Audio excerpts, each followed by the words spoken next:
Okay, good evening, everybody. It's 6 o'clock. I'd like to call this meeting to order.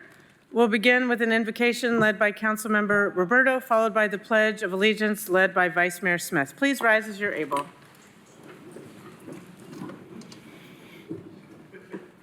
We come together this evening seeking reflection and renewal in a time when the pain of violence challenges our trust in one another. We ask for your healing presence to soothe our wounds, bring comfort to those who grieve, and relief to those who are suffering. Help us turn away from the forces that seek to divide us with anger, with fear, and with suspicion, but instead draw us close together through companionship, compassion, and respect of our shared purpose. Inspire us to listen with empathy, speak with kindness, and act with understanding towards others. We ask that you grant us wisdom, patience, and understanding in our deliberations tonight so that our actions may be worthy of your continued blessings. Amen. Please face the flag.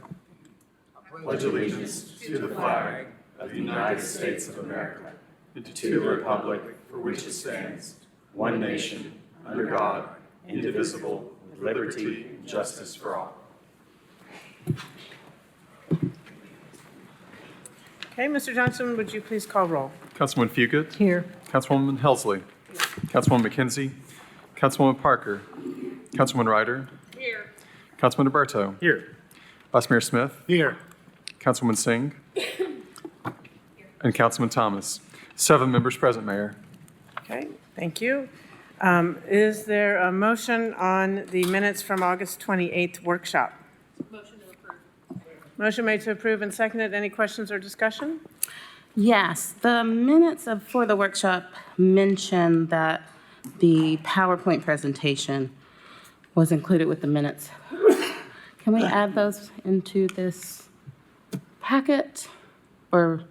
I can in the future. Your They're not. microphone's not on. I can in the future. They're not. I can going forward. Yeah.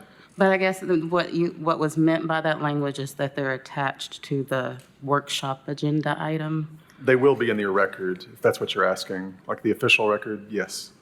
Okay.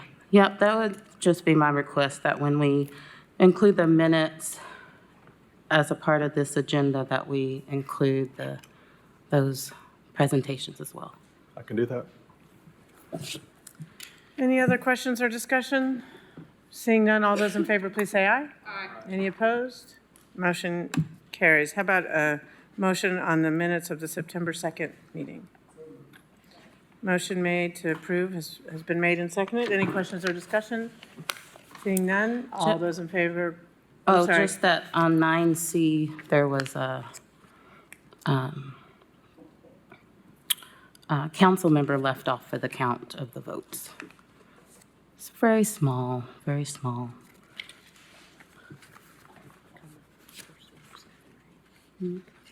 Okay, so she need to make a motion to amend it, to add a particular name? Did you want to make a? Sure, I I'll guess- make a motion to amend the minutes to include Councilmember Fugate on item 9C. Yeah, it's not recording her as being absent. Yeah, we can. Very much was absent. Well, and every other one caught it, so I just thought, just clean that up.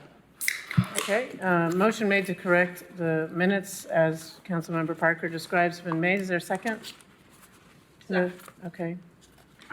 Motion made to amend has been seconded. Any further discussion on the amendment? Seeing none, all those in favor of the amendment, please say aye. Aye. Any opposed? Motion to amend carries. Now back to the original motion to approve the minutes as amended. Any further questions or discussion? Seeing none, all those in favor, please say aye. Aye. Any opposed? Motion carries. Next item, are there any items to be withdrawn from tonight's agenda? Are there any items to be postponed from tonight's agenda? Are there any items to be added by motion? Is there a motion on the consent agenda? Mayor, I'd like to add some items to the consent agenda. Okay, Items 9C, 9D, and then 9F through 9M, all passed on first reading unanimously, and there's no one signed up to speak in opposition. okay. Motion's been made to add to the consent agenda those things he just said, 9C C, D, and F through M. D, and F through M. Okay, basically all of the things under 9 except E. Okay, that's been the motion to add those items to the consent agenda. Is there a second? Any questions or discussion? Seeing none, all those in favor of adding those to the consent agenda, please say aye. Any opposed? The motion to amend the consent agenda carries. Back to the consent agenda as amended. Any further questions or discussion? Seeing none, all those in favor, please say aye. Any opposed? Motion carries. Okay. Time now for my mayor's report.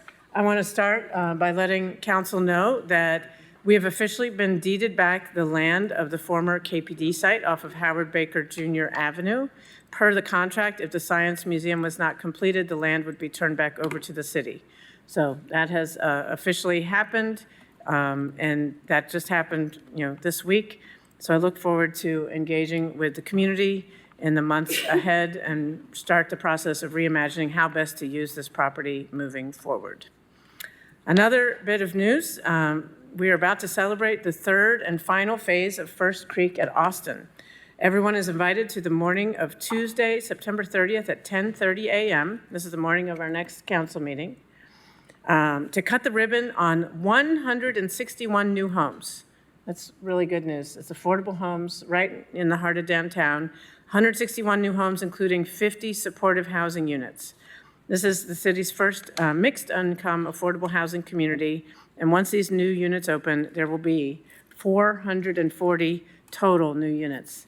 So this has been a major endeavor, partnership with the city and KCDC, and they look beautiful.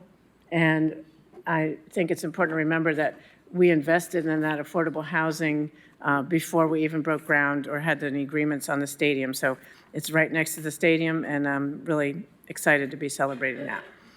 Again, it's Tuesday the 30th, 10:30 a.m., right off Elston Turner Drive.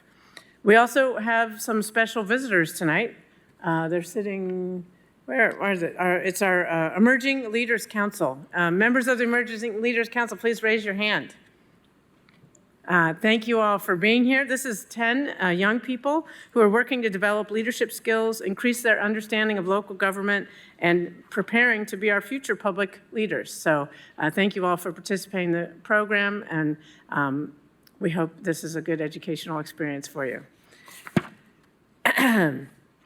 So finally, a review of our rules of decorum. A quick reminder, we are here to do the city's official business. Those who wish to speak either to a specific agenda item or during public forum need to sign up with the city recorder before 4 p.m. Do not use profanity, and when speaking to specific agenda items, you must stay on topic.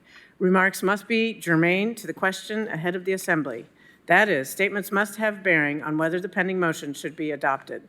Those who fail to adhere to these rules will be ruled out of order. For those who are listening, please note, if you disrupt a public meeting, you will be asked to leave or escorted out. Thanks in advance for everyone's respect for these rules. And that concludes my mayor's report. Are there any reports of council members or committees? Council Member Roberto. Thank you, Mayor. I just wanted to announce that on Thursday, September the 25th, from 5:30 until 7, Kat Bike from the school board, Shane Jackson from County Commission, and myself will host our Meet Your Reps meeting. We're going to meet at the Beard and Beer Market, which is located at 4524 Kingston Pike. Again, that's Thursday, September the 25th, from 5:30 to 7. And that's a great opportunity for members of the public to meet up with their local city council member, their county commissioner, and their school board representative. So hope all of you can make it. Thank you. Councilmember Parker. Thank you, Mayor. This week on Thursday, September 18th at 8:30 a.m., the Knoxville Community Media Board will meet. These meetings are not open to the public, but I am a city council representative on on the Knoxville Community Media Board, and I will share updates from our meeting. One thing that's coming up is this December, Knoxville Community Media is turning 50. Knoxville Community Media has been serving our community since Christmas Eve, 1975. So there will be lots more updates coming from KCM very, very soon. Okay, seeing no other lights on, we'll move on to the next agenda item. 9E is an ordinance to amend the Knoxville City Code Appendix B zoning code at Article 4.6, Middle Housing Standards, 9.1, General Use Regulations, 10.1, General Development Requirements, and 14.6, Design Review Board Powers, Knoxville, Knox County Planning Applicant, all districts. Motion made to approve and seconded. There's nobody who's signed up to speak to this item. Any questions or discussion? Seeing none, all those in favor, please say aye. Any opposed? Motion carries 6-1. Okay.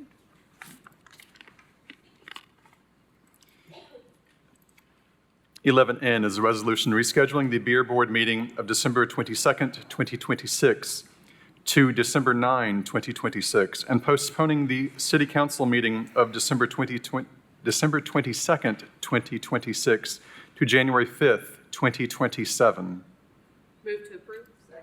Motion made to approve and seconded. Any questions or discussion? Seeing none, all those in favor, please say aye. Aye. Any opposed? Motion carries. 11O is a resolution authorizing the mayor to file a grant application with the State of Tennessee Department of the Military and the Tennessee Emergency Management Agency, and if awarded, and if approved, accept a grant for funds in the amount of $145,000, which will reimburse the Knoxville, Knox County Emergency Management Agency for salaries and operating expenses for federal fiscal year 2026. Motion made to approve and seconded. Any questions or discussion? Seeing none, all those in favor, please say aye. Aye. Any opposed? Motion carries. 11P is a resolution authorizing the mayor to execute an amendment to an agreement with the State of Tennessee Department of Transportation for the East Knoxville Greenway project, increasing the total contract amount by $337,500 for a new estimated total project cost of $5,277,770. Motion made to approve and seconded. Council members, we have one person signed up to speak in opposition to this. Rick Roach.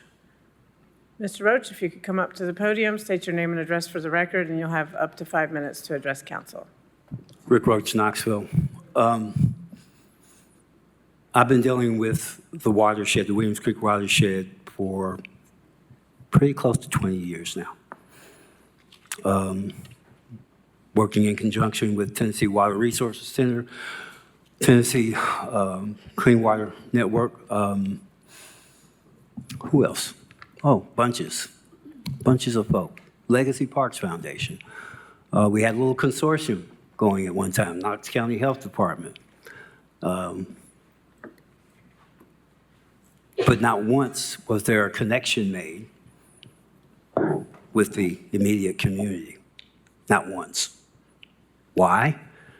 Because potential money was involved. Okay? The city made a bunch of different proposals through 3 different administrations. Okay?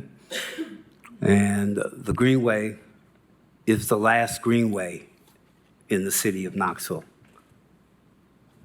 to be done. Okay? For whatever reason. Okay? Been begging, been pleading. I had 4 points on an agenda, and we followed those points. We took the KUB penalty money to purchase the property where this is going to go over the creek between Chestnut, Biddle, Brooks Road, Graves / Daly. Okay? The land was owned by Arnold Cohen. He owned multiple lots. It was a floodplain. Couldn't do anything with it. Let's make it an outdoor learning center. That was the proposal. Nothing was done. Unfortunately, everybody had other things on their agendas, and we couldn't get anything started.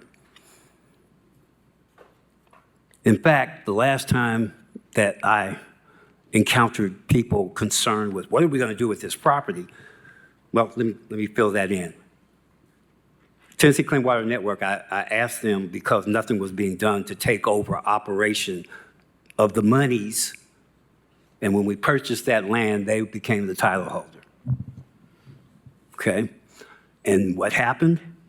Eventually, somehow, the city of Knoxville got it for whatever consideration, I do not know. And it was supposed to be designated as an urban forest. So we had other people jumping in. We had an outdoor mountain bike group. Thought they might have a little bit of access to it eventually. But nobody in the community. Why? Because the community was in transition. Gentrification. All right? Let's just be real about it.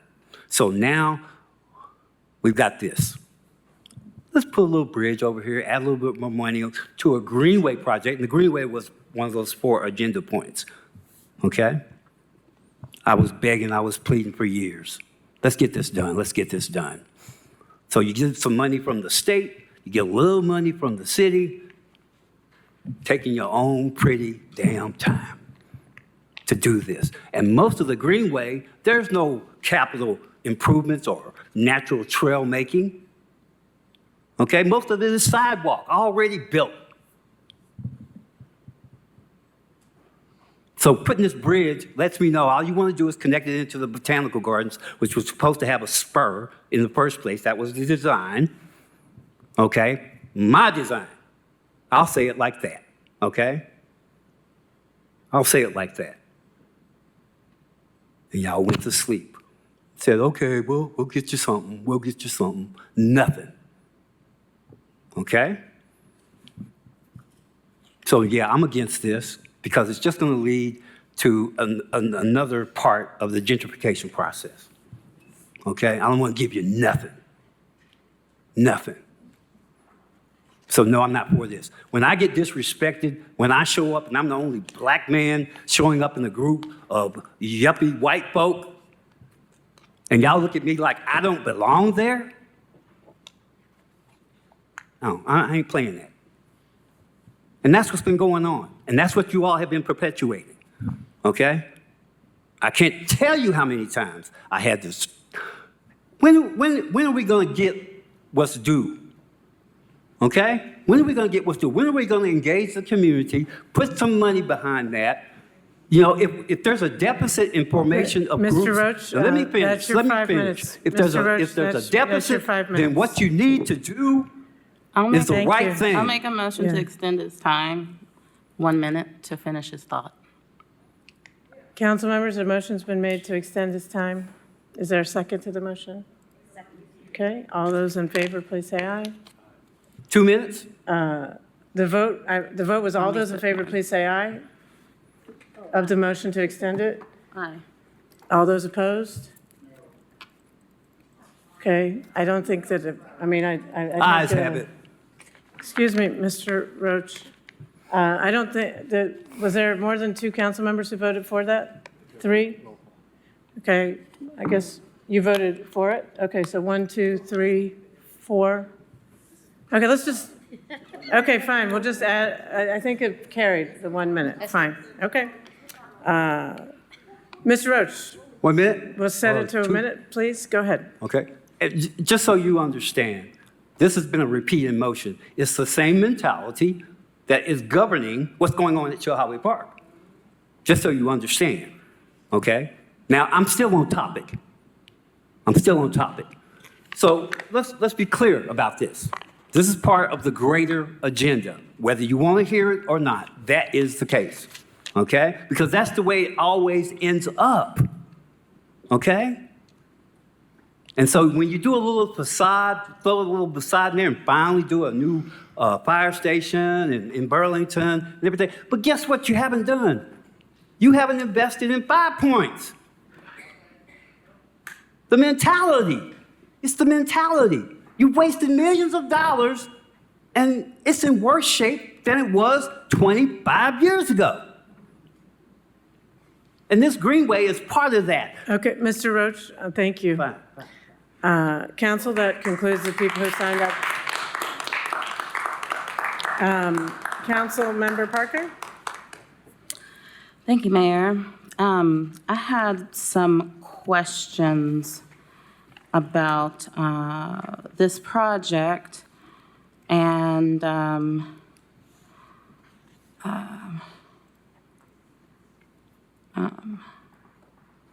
will ask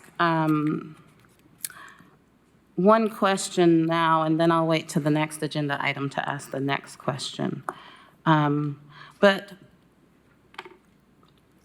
what I have found confusing about this project and what I've gotten questions about from the community is we've had a lot of changes in the buckets of money coming to the city, federal dollars coming to the city this year. And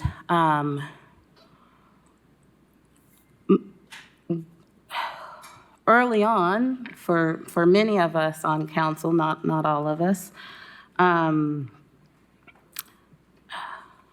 believe the Greenway was initially approved in 2019, but then in 2021, it was apparent that additional money was needed to complete the Greenway or to fulfill the funding needed for the project, and we approved additional funding for the project. And so my understanding is the East Knoxville Greenway is fully funded now. What is before us is to address additional costs associated with inflation, but also some expansion of the work being requested within this contract. Where it gets confusing is when we discuss the Reconnecting Communities grant that we are no longer receiving from the federal government. My understanding is that the East Knoxville Greenway project was previously a part of that Reconnecting Communities grant, but it does have its own funding. Can someone help me understand, if this is fully funded, what has been lost from the Reconnecting Communities grant as it concerns the East Knox Greenway? Yeah, I think it has to do with the local match. Mr. Claybo, could you explain that to council? Sure, I'd be happy to. Tom Claybo, Engineering Director. So the project is fully funded. It's included in our federal funding, the Transportation Improvement Plan. So it's 80% federal, 20% local. When we applied for the Reconnecting Communities grant, we utilized some of our existing projects as the 20% match for that $43 million project. So this project was going to be applied as a match project, even though it had its own funding. So the fact that we lost the grant, it's still fully funded. Gotcha. Okay. So I think that's important for the community to understand because there has been some confusion, and I even got a question today about why was this project included in that Reconnecting Communities proposal if it was already fully funded, but you did answer my question that fully funded project was used as a match for other projects. My other question is, if it is a fully funded project, why is it listed as one of the projects under the sales tax proposal that will be funded by an increase in the sales tax? Cheryl Ball, do you have that answer to that off the top of your head? I think there are other parts of the Greenway that would be not included from the Harriet Tubman Park to Botanical Gardens, I think that's correct. is my understanding. I think that's correct, and Tom probably knows a little bit more specific on the location. Mr. Claybo, do you know off the top of your head, or we can get back to her with specifics? I'm not sure of the specifics on that. No. I think it might be the portion of the Greenway. Again, I can confirm, get back with council tomorrow, but the portion that would be from First Creek at Austin over towards the Covenant Health Park, but we'll have to confirm with you on that. And with that, I only have 20 seconds, but what I'm hearing from the community is they're really concerned about how that money will be dispersed. Because as I've looked through the 6th district, if we're talking about a small portion from Harriet Tubman Park to the baseball stadium, that does not represent significant dollars, whereas a $5 million Greenway project is a significant project. So the public wants to have a better sense of the amount of money that would go to each individual project proposed for each district. We will share that information. I think it's already up on the website, but we'll send you an exact link tomorrow. Was it recently put up on the website? Because I checked today and it wasn't there. Well, I'll have to get back to you on that. I don't know if it's by district or by project, but we did make an effort to make sure all the money was distributed equally throughout the city by district. But the details of every project, I'm not sure if those are up on the website. I don't think so.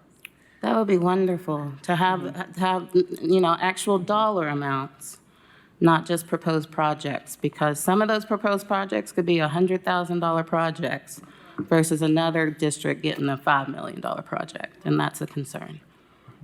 Councilmember Ryder. Yeah, I don't want to direct this just to Mr. Kleba, just a general comment. When we have agenda items like this, it'd be great if there was the map or the graphic. I just went and found the Greenways map to look at which piece was in there. It's just nice for the record, because I'm one of those nerds that likes to go back and look at old stuff, and that way I don't have to ask Mr. Johnson to go dig things up when I look at old stuff. It's just nice to have and when I'm reviewing it, to vote on it, it's nice to have a full kit and caboodle to look at. Thank you. We'll try to add those images in next time. Any further questions or discussion? Seeing none, all those in favor, please say aye. Aye. Any opposed? Motion carries 6-0-1. Okay. Next item, please. 11Q is a resolution authorizing the mayor to amend the contract with Barge Design Solutions Incorporated for the East Knoxville Greenway project, increasing the contract amount by $337,500 for a new total contract amount not to exceed $827,770. Move to approve. Motion made to approve and seconded. Any questions or discussion? Councilmember Parker. Yes, hopefully my email went through with my question to engineering about the changes to this contract in the pedestrian bridge and what process has been carried out thus far. To have conversations with the neighborhood about this pedestrian bridge. I'm curious where it would go. This is a proposal. Oh, well, what is before council is to add a pedestrian bridge to this greenway that would go across Williams Creek from Biddle to, I'm forgetting. So Graves. the proposal before council is to amend Barge Design's contract for work they had to perform in the environmental process. Okay. So we had to do additional studies required by TDOT to get the environmental document approved, which we have now. Moving forward, so we've developed maybe 30% plans so far. So we have a general alignment. We think we got a good idea where it's going, but the next step is what we would call final design. We'll nail down those details exactly. There are right now 2 pedestrian bridges proposed over Williams Creek and a tributary to Williams Creek. I don't have enough specifics to tell you exactly, property owners involved, but I will say as we move forward from design to right-of-way, we'll identify those. We'll do title work to figure out who owns the property, but we'll also, we always follow the Uniform Act, and there's fair market value as far as offers made for those. Typically, those bridges are 12-foot wide precast structures that we place a 10-foot asphalt greenway up to it. So. And is that something also that would come back to council for those property acquisitions? Yes. Yeah. Yeah. Whenever we'll come back for permission to acquire those, and we'll give you kind of a total budget, but we'll also have a list of actual property owners that are affected. Awesome. Thank you. Councilmember Ryder. I have a very random question, Mr. Clabo, or someone else who might know the answer. I've never seen this, so I don't know if it's specific to this site or if it's all places, but the all tree clearing is restricted during the hibernation period of the tricolored bat between November 16th and March 31st. Is that unique to the site? That's, Or- was that in the environmental document? That's a It's in typical Barge's document? statement in that environmental document. So Oh. an example of that's the Pleasant Ridge project. We're Okay. restricted until, we can't do any tree clearing until October because of that. So, Okay, so it's not just one spot, No. it's all the spots? Yes. Okay, thank you.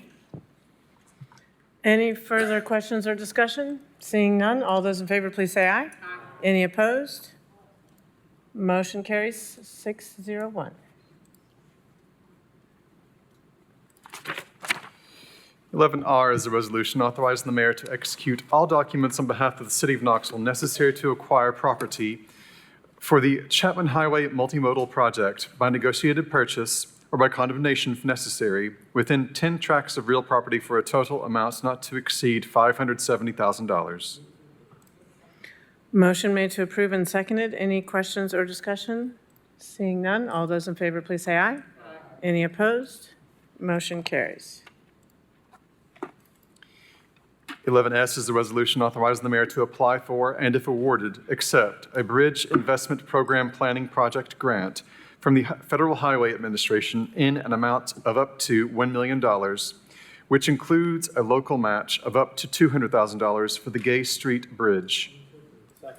Motion made to approve and seconded. Any, Vice Mayor Smith? Mayor, this is, we've been working diligently, or the teams have been working diligently on the minor repairs to the existing Gay Street Bridge. This is about the future of the Yes. Gay Street Bridge beyond that. Can you explain this a little bit? Yes, we are in the process of doing the repairs that will allow us to reopen it for pedestrians and bicyclers on the current bridge, which is 127 years old, built for horse and buggies.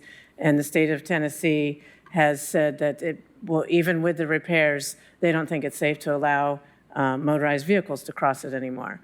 So what we want to do is find out what replacement bridge, what the pros and cons and costs of that are. And this planning grant will allow us to apply for a grant from the federal government to fund that study. So we understand that the repairs are going to help us in the interim, and maybe that interim is, 10 years. But we want to get what we can open now and then also consider the costs of full replacement. So I'm excited about it. I'm excited about reopening the existing bridge by the end of this calendar year.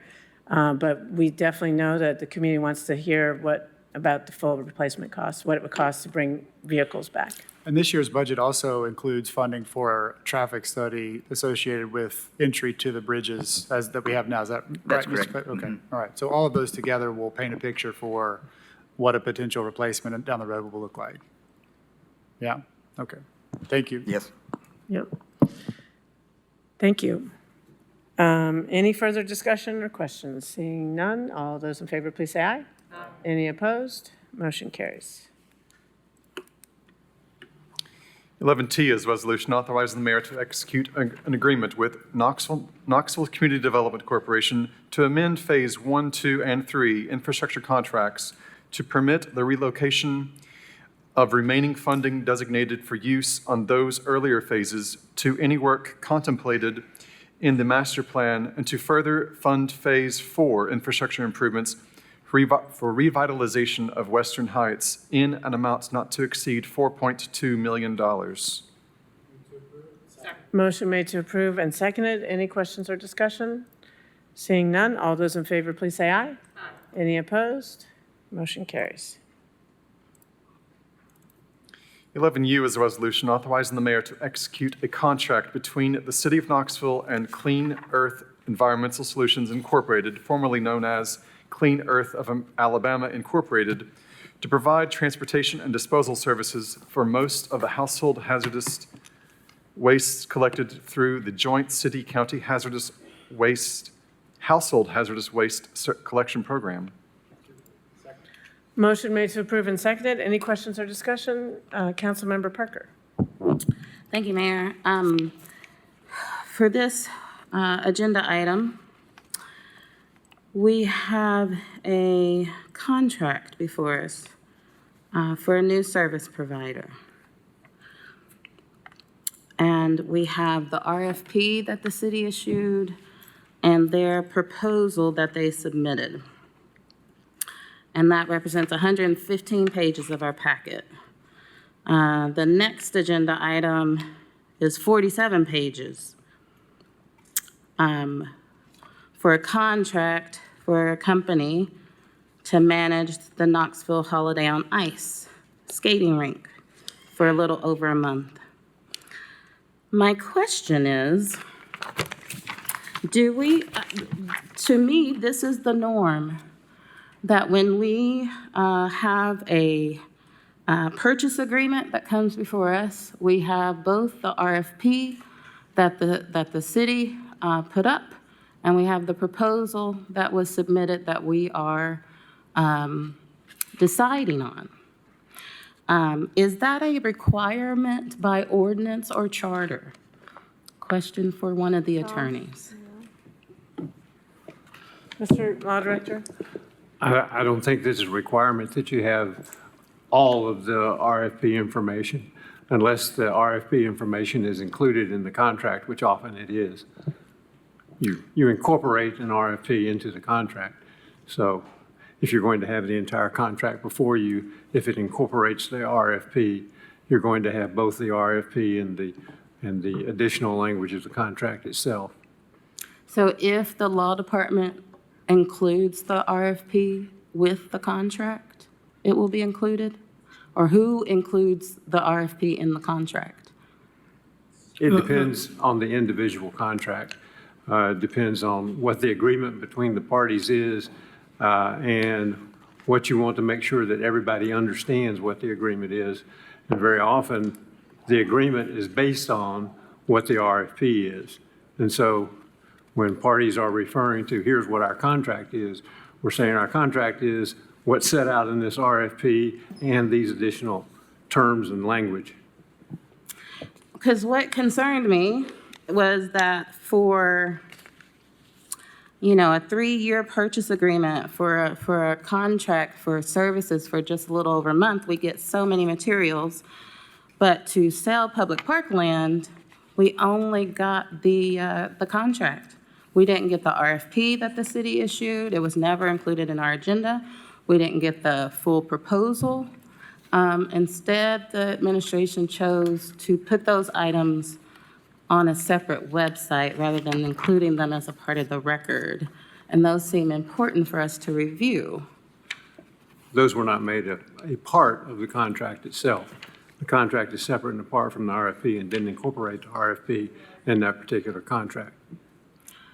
Right, but without the proposal, council is unaware of what we're fully voting on. I mean, even the proposed schematics for the site are only in the proposal. So we have no idea what, the potential project could be without that proposal. Well, the RFP is a public document, so if you want to have the public document, you can always request a copy of the RFP. And I did do that. I'm trying to understand this so that we can have a better sense of whether an ordinance should be adopted. Because I would like consistency, and I want the public to trust in what we're doing, and that they're not question whether there is an attempt to hide information or not fully disclose what we are considering. And as you said, the RFP is a public document. It's not a private negotiation that occurred. So it seems like it should be standard that RFPs are included when we or the RFP and the proposal are included when we are voting on a contract. What I'm hearing from the law department is that in order for the law department to to follow suit, city council must pass an ordinance. Is that what I'm understanding? No, those are all still public documents, and they're all available to anybody who requests those documents. Right, but to have Thank it you. Ms. included in our agenda. But when we are supplying you with a copy of the contract, and the contract itself incorporates within that contract the language of the RFP, then we feel compelled to include that particular language, because that becomes then a part and parcel of the part of the contract. But if the contract doesn't include the specific language contained in the RFP, then it doesn't become part of the contract, it's not incorporated. And so we're furnishing you with a copy of the contract. Thank you, Mr. Swanson. Are there any further questions on item 11U? Well, I'll just say that I would like to work on some language to propose, and I wonder if that needs to be an ordinance or simply a rules change in terms of what is included in our agenda. I think that could potentially be a change to city council rules, and I hope that my colleagues will consider that. Okay, seeing no further questions on item 11U, all those in favor, please say aye. Any opposed? Motion carries. Next item, please. 11V is a resolution authorizing the mayor to execute an agreement with Wilson Food Service LLC for operation and management of Knoxville's Holiday on Ice skating rink at Market Square for an amount not to exceed $115,000 for the first holiday season of a 5-year term. Motion made to approve and seconded. Any questions or discussion? Seeing none, all those in favor, please say aye. Any opposed? Motion carries. 11W is a resolution authorizing the mayor to enter into a trail use agreement and memorandum of understanding with Knoxville and Holston River Railroad Incorporated to create a 3.8-mile So-No rail trail and art walk. Motion made to approve and seconded. Council, this is a great project born out of strong partnerships between Legacy Parks, Pete Clausen, and the Gulf and Ohio Railroad and the city. This one project embodies so many interests together: recreation, increasing connectivity, art, and more. So with your support, we can begin the trail conversion and together create another outdoor destination for Knoxville. Carol Evans with Legacy Parks is here if you have any questions for her to address. Any questions or discussion? Vice Mayor Smith. Just a brief comment. I want to heap praise on Carol and the team and Mr. Clausen. Just the entire community in South Knoxville is waiting on this and just chomping at the bit to help in whatever way you need it. So thank you. Keep going. Thank you to the mayor for your administration for working collaboratively. You deserve a round of applause. Yes.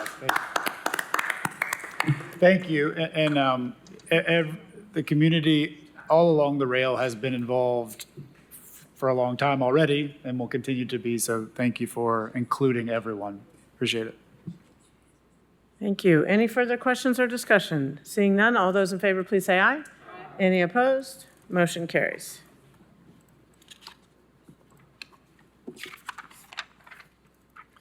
Y is an ordinance amending Chapter 7.5 of the Knoxville City Code, Article 2, Section 7.5-63, 7.5-70, 7.5-71, 7.5-74, 7.5-75, 7.5-76, 7.5-79, and 7.5-85. Motion made to approve and seconded. Council members, there are 3 people who signed up to speak against item 12Y. First is Constance Every. Ms. Every? Start by saying your name and address for the record. You'll have up to 5 minutes. Yeah, Constance Edry, Knoxville, Tennessee, 37914. Ally dropped the article pertaining directly to this initiative. And the most concerning piece of this is about the public voice part. You are trying to cap us to 30 minutes, and that's insane.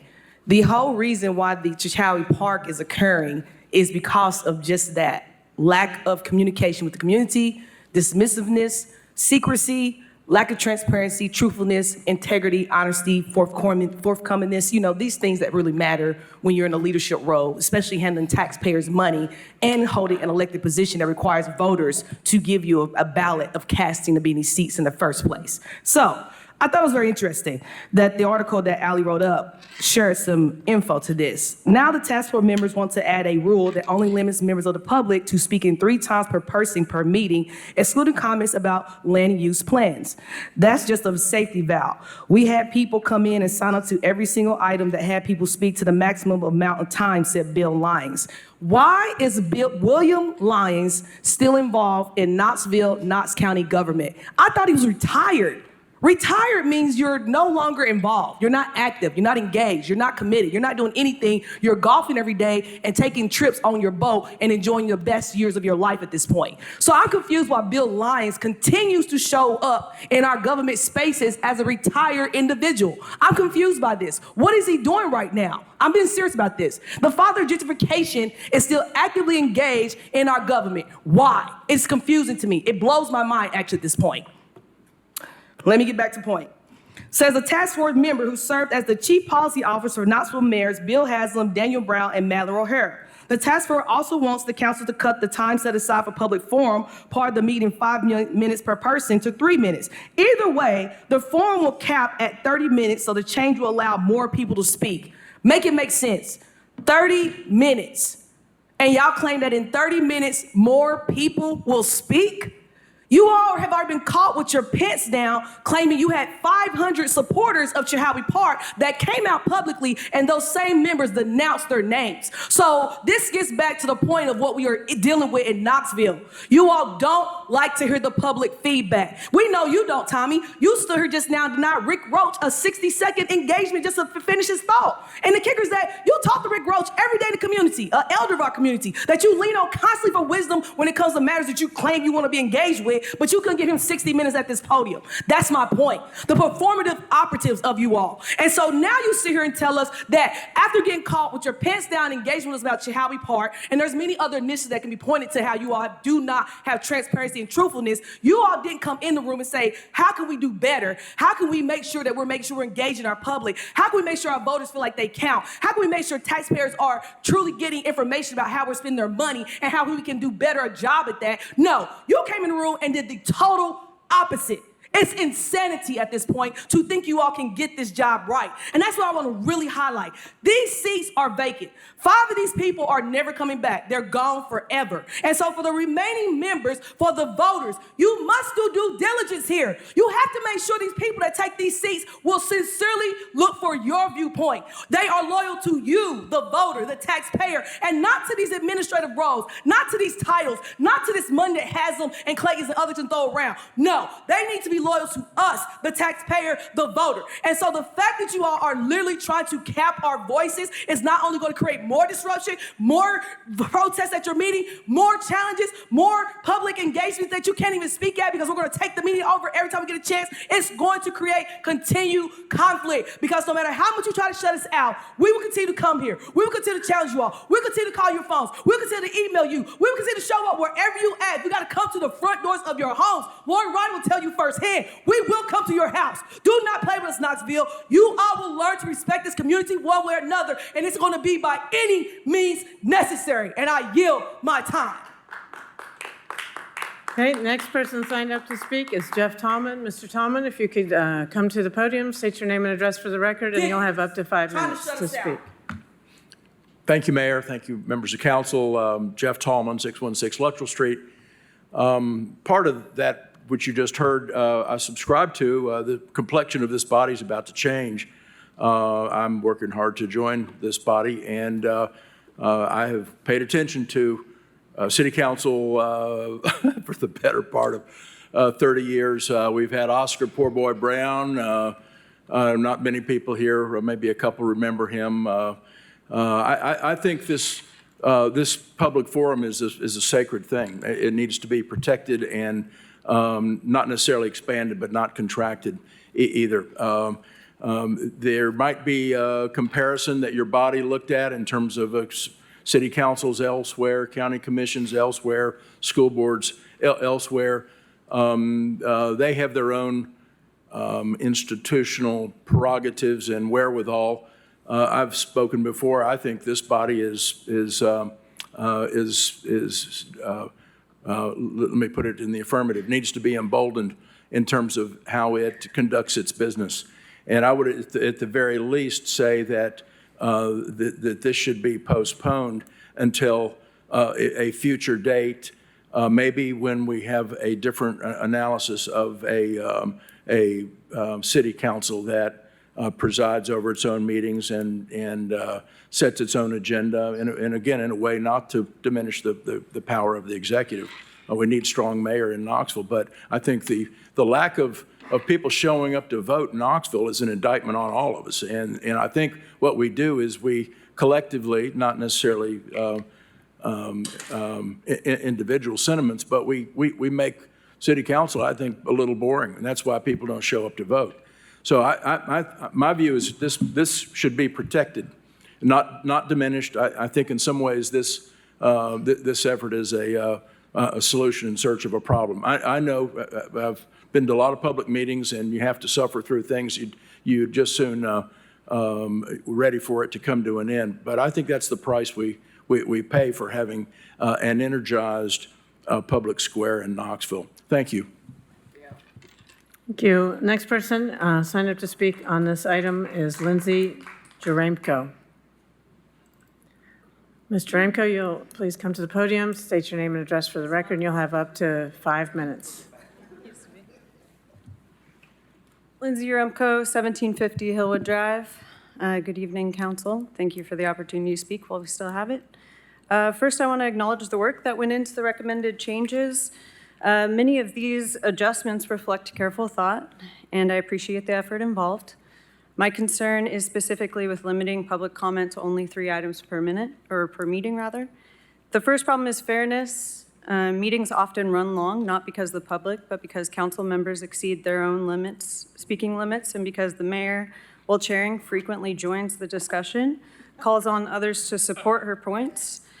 These recommended changes fail to address these issues, though they have been discussed and suggested for future review. Meanwhile, the task force is moving quickly to limit public, offering a solution that silences residents rather than addressing the real source of the problem. That's backwards. Second, this proposal is a solution in search of a problem, as Jeff said. I understand the concern comes from a handful of meetings back in 2023 when some residents spoke on every single item, but that hasn't happened in nearly 2 years. Passing a permanent restriction now over an outdated concern is unnecessary and disproportionate. Council already has the tools to address abuse, time limits, rules of decorum, and the authority of the chair. Those should be enforced, not replaced with a blanket restriction on everyone's rights. Third, this proposal creates unintended consequences that could weaken trust in government. By capping public comment at 3 items, you open the door for future agendas to be manipulated. An unscrupulous mayor or administration could deliberately split a controversial issue across multiple items or add several controversial items to the same night, forcing residents to ration their legitimate concerns. This proposed change threatens oversight and gives more control to those who set the agenda, not the people most affected. Even without an ulterior motive, tonight's proposed changes alone account for 3 agenda items. Under this rule, well-meaning council members are likely to feel burdened by having to carefully consider how items are split and scheduled. And finally, this won't even solve the issue of long meetings. Zoning and planning items, which take up the most time, are exempt, so the length of meetings won't really change. What will change is that residents will be silenced on budget decisions, contracts, and ordinances that impact their daily lives. Public comment is not an inconvenience. It's the heart of democracy. Limiting it doesn't make government more efficient. It makes government less accountable. This council should be strengthening public trust, not creating rules that punish residents for problems they didn't cause, and not creating loopholes that could one day be used to strategically and deliberately limit public participation. I urge you to reject send it back, take this limitation off of your list of suggested changes. The solution cannot be to silence speech. Public trust won't grow by limiting voices. It will grow when this council models the discipline it asks of its citizens. Thank you. Okay, Councilmember Fugit. Thank you, Mayor. I would just like to speak to the ordinance itself. This comes as a recommendation from the task force, which started its work in April and has met monthly until right before this meeting about other matters. Our next work is a charter review process. The purpose of this meeting, of this task force, was assigned by City Council to look at all of our rules, which had not been looked at in many, many, many years. I regret that the Compass article may have given people the impression that at the end of the meeting, 30 minutes was new. 30 minutes has been the limit on public forum in City Council meetings since I don't know how many years, for at least decades. The change with the 3 minutes was to allow 10 people to speak in that 30-minute time frame rather than 6. It is not a restriction of the public forum. Council still has the authority, and if they so choose by a majority vote, to suspend that rule. But I am sorry that the Compass article gave you the idea, or Ally's article gave you the idea, not Compass. News Sentinel. News Sentinel. Sorry, Scott, not Compass. News Sentinel article gave you the impression that the 30 minutes was a restriction that has been in place, as I said, for 30, 40 years. The 3 minutes at the end of the meeting was to allow 10 people to speak. Otherwise, and I think some of the comments are well made, but City Council is not always in charge of, or is never in charge of, the public process with community projects. So I just don't want us to conflate all these things. The rules that we set forth, there's still more to look at.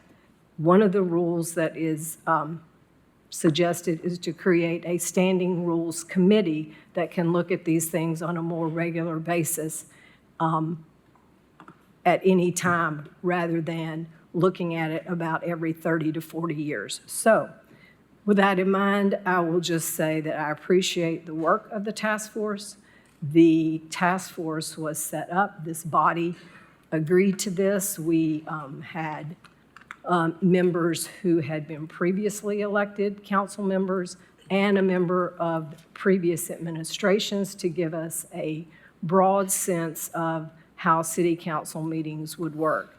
I also want to publicly thank our city recorder, who did yeoman's work on parliamentary procedure research for us and getting this done. I also would like to thank the Baker School that gave us an intern that did the research about how public process and other rules that we looked at work across not only the state of Tennessee, but other communities, so that we looked far and wide. So this comes as a recommendation from the task force, voted on by the members of the task force, to send this as a recommendation for approval.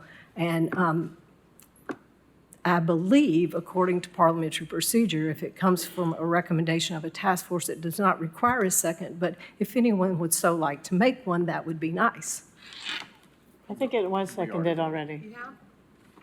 Councilmember Hill. Councilmember Helsley seconded it. Speak up, Miss Helsley. Okay. Turn on your mic. Thank you. All right, Thank you. Councilmember Parker.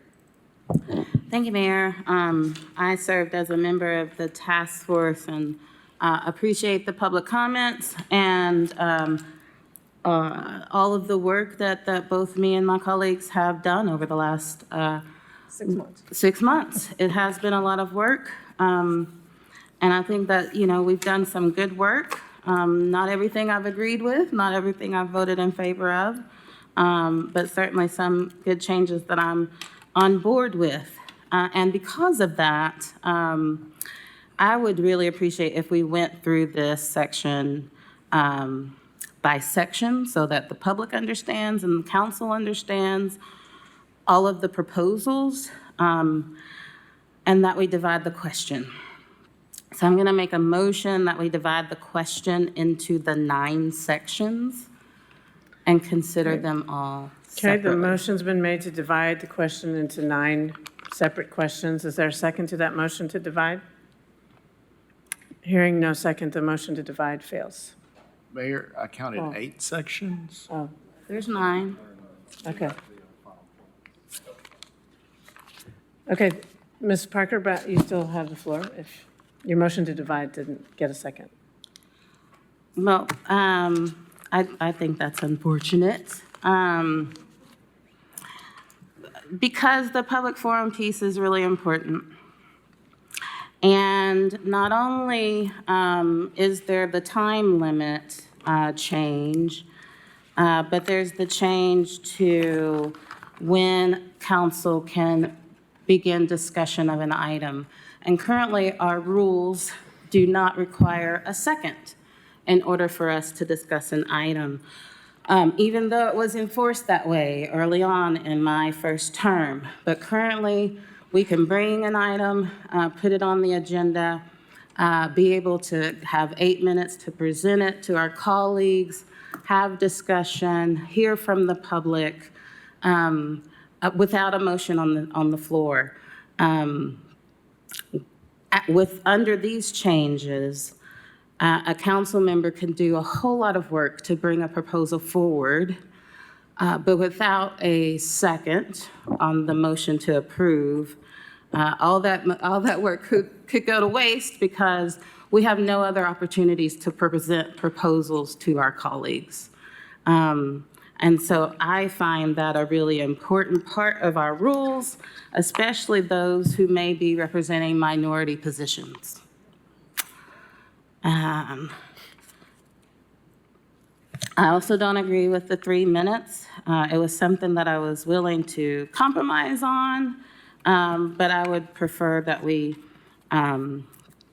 allow for a longer public forum. What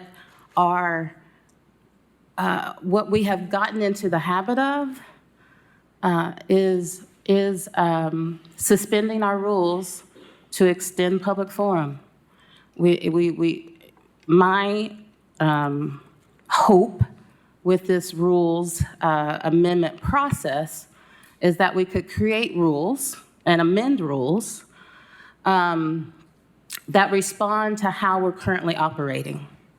And on some issues, we did that, but not on public forum. On public forum, sadly, I don't know why, but folks are still focused on protests from 2 years ago. And I'll tell you now, it'll be a different protest the next time. So this is futile and it's petty because we've left in zoning issues as an item that you can speak on beyond the 3 minutes. Half of our agenda is zoning issues. So even with this amendment change, someone could sign up to speak on half of the items on our agenda as a protest. I think about budgetary issues. We can have multiple items impacting our budget in one meeting. And members of the public should be able to speak on all of those issues if they want to.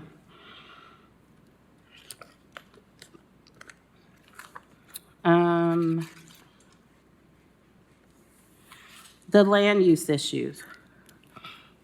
We are prioritizing issues that come before council that originate in the Planning Commission. But planning items can also originate from council. So city council members can bring those items forward, but a member of the public would, if they speak on an item introduced by a council member, that's one of their three. If they speak on an item introduced by the Planning Commission, it doesn't count against them. That's nonsensical to me. Why would we prioritize proposals coming from Planning Commission and not our own proposals going to Planning Commission? That doesn't make any sense to me. I would want to hear from the public on those proposals. Ms. Parker, that's your 5 minutes. You can turn your light back on for more comment after your council colleagues have had a chance to speak as well. Vice Mayor Smith? Thank you, Mayor. Just to add a bit more to this. So this has gone on for 6 months, and first want to compliment the committee members.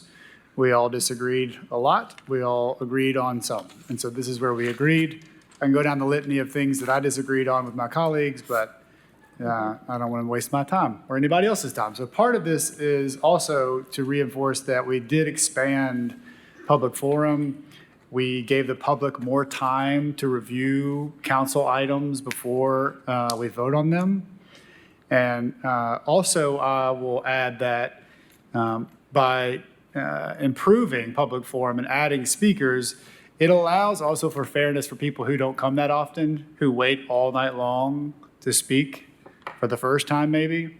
And so the fairness of the people who don't often speak is often neglected. And a lot of times we hear about those quietly after the fact when somebody had to leave because somebody else signed up to speak to a lot of items or went off topic, et cetera, over and over.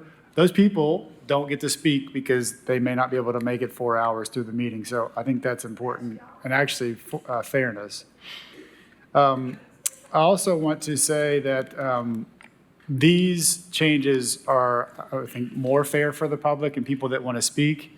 They're also fair to council members to have the equal amount of time and fairness to speak.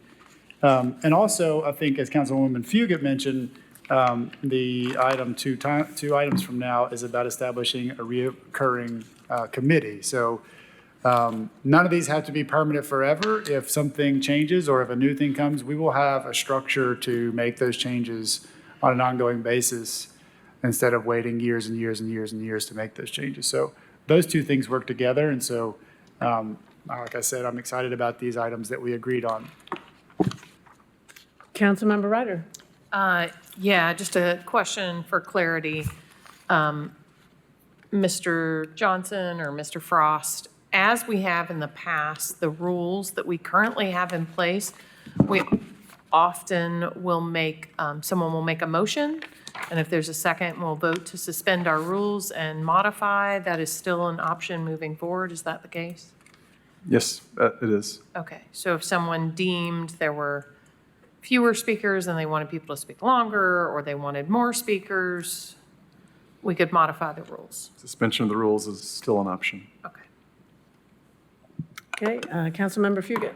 Thank you, Mayor. I'm sorry, I forgot.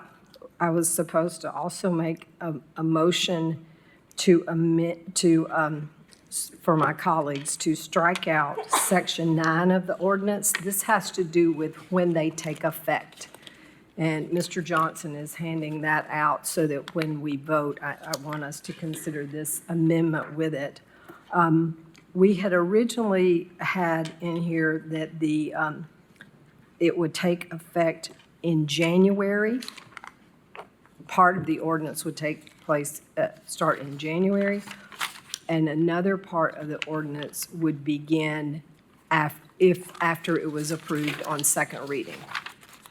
In order to eliminate any confusion, we've come up with a more succinct way to say that. So Section 9 should now read, "The amendment to Section 4, subsection A, above, shall be effective on January the 7th, 2026. All other amendments shall take effect on October 1st, 2025, the welfare of the city requiring it." So that is just a strike and a rewrite to make those dates more clear. Okay, the motion has been made to amend per the sheet of paper in front of you. Is there a second to this amendment? Okay, motion's been seconded. Any further discussion on this amendment? Seeing none, all those in favor of the amendment, please say aye. Aye. Any opposed? The amendment carries. Councilmember Fugit, okay? Great. Now back to the original motion as amended. Councilman Roberto. Thank you, Mayor. I want to start off by saying thank you to Chair Fugit for chairing this committee and for all the work that you've done for 6 months or more and putting together a committee of current and former city council members as well as subject matter experts that you've been able to talk to throughout this whole process. And I want to thank my colleagues for the time that they put into doing this. There's a lot of really positive things on here.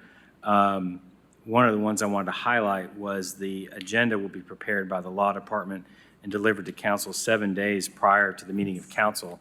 I think that's a really big deal, not only for council members, but also for transparency and for the public, because you'll have that packet in advance and not 4 days in advance. So I think that I'm sure that's going to give the law department a lot more to work on, but I do think it's a very good process for us to do.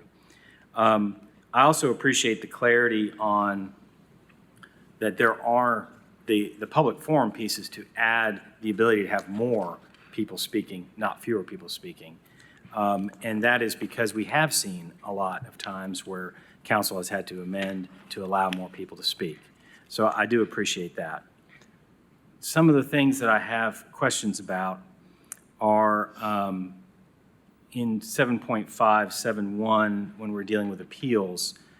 I understand the idea of when you're having one of these administrative appeals that we're going to give 15 minutes for each side to talk. What I thought about in practice is that usually you're dealing with a neighborhood that might have some issues with something, as well as maybe a developer who's doing something. The developer probably has their attorney, the owner of the property, maybe somebody else who's coming to speak. So they're pretty organized, and they can very easily decide, I'm going to have so many people speak, and I'm going to have this person speak for that long. The question I have is about when you go to the opponents, which is probably going to be the neighborhoods, most likely, maybe not all the time. They're not organized. And so how are they going to figure out 15 minutes? And what I'm wanting to caution us about there is, how do you deal with a neighborhood that's having an issue that's not organized with the folks that are speaking, and the first person that speaks just takes up the whole 15 minutes? And so I'm worried about that in that piece. The other part is the limiting people to 3 times to speak at a council meeting. And I understand the exception for the land use, but I just really have a hard time with saying that. One, it's difficult for the city recorder to keep track of. But 2, I just don't like the idea of saying we're going to tell people you can only speak to 3 items. So that one's just one I can't support that one.